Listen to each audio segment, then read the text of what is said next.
we've had a lot, as I intimated, we've had a lot of intra-evangelical conflict and realignment. And I think there have basically been two major events that have sort of polarized evangelicals. One is Donald Trump phenomenon, Donald Trump. The second is wokeness. There's really kind of a big, hard turn towards racial issues. I actually started researching it back in 2017 because I noticed that like every other article I'd see on some of these sites was about race, and it was turbocharged by the BLM movement. And so those two things really started causing a lot of intra-evangelical conflict. And then, of course, you label on top of that COVID. And, we shut down, not shut down, all of that. COVID did a massive resorting of people between churches. So people would change churches just because, their church wasn't meeting and somebody else's church was meeting. And it was one of these things like I'd hate to have been a pastor during that because you're going to be hearing it no matter what you do. It's like a no-win situation. It's tough to be a pastor today. And Trump is definitely, one of them. And I think Trump is a product of the negative world in this sense that even in a positive or a neutral world, it would have been impossible for someone like him to become president. So something that's rarely discussed with regards to Trump is the fact that he was, one of the things that made him famous was his ownership of casinos in Atlantic City. And if you go back to like the 80s and the 90s when he was in the casino business, gambling was basically not legal in the United States. It was legal in Vegas, and Atlantic City, I think, may have only legalized gambling in the 1980s. It wasn't legal that long even there. And, states had lotteries and that. But, gambling was still basically viewed as a vice. It was viewed negatively in the country.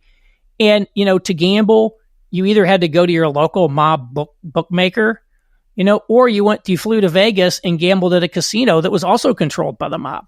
So basically, gambling was kind of perceived as a mobbed up business. It was a seedy business. It was a mobbed up business. It was a vice. It was not something legitimate people would be involved in, basically. And so, Playboy magazine used to make all of its money from casinos that it owned. They were in the casino. That's who you expected to be in the casino business. People like that. So the fact that Donald Trump was a casino guy, like he would not have gotten elected just for that reason alone. And, now that we can actually do betting, you can bet on the National Football League on your phone during the game. The leagues are partners in it. Famous sporting figures are pitchmen for gambling.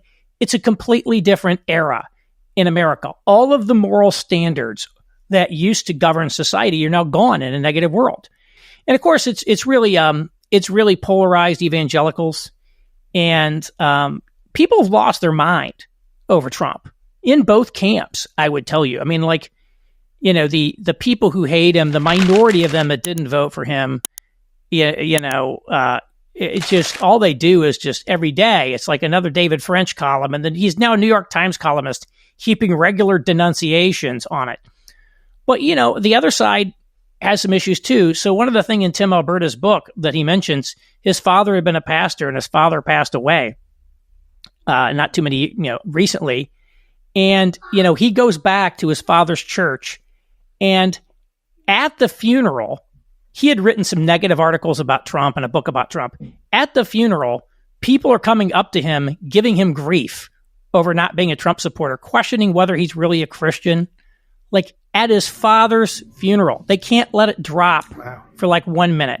And so I do think when it comes to Trump, people just lost their minds, and the truth is, Donald Trump is an unusual figure. He's not going to be the norm in our politics. But, the kinds of things that Trump does, I mean, like, this is what our society is like today. And he may have an exaggerated form of it, but we're not going to have, quote unquote, morality in politics anymore. We're not going to have it. And that's why, I'll give you one more example before we move on. There's this woman, she's a Republican. She's a member of the U.S. House of Representatives. Her name is Nancy Mace. She's a self-described evangelical. She spoke at this prayer breakfast, and she gets there. and she makes a joke about, I'm sorry that I'm late. This isn't the direct quote, but it's something to this effect. My boyfriend wanted to have sex with me this morning, but I said, no, not now. I got to get ready and go to the prayer breakfast. So she's basically cohabitating with this guy, having sex with him. And she's just openly saying this at the prayer breakfast, And it never occurred to her that this might be an inappropriate thing to say. So there you go. That is a big one.